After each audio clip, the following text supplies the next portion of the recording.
Hey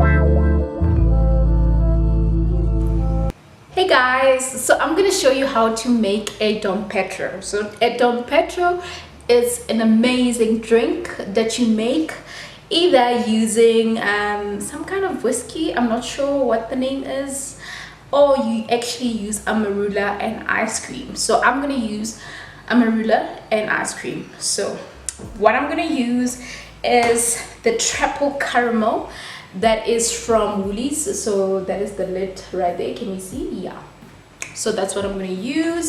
And of course I'm going to use Amarula, so you know, the cream, right? So let's get to it.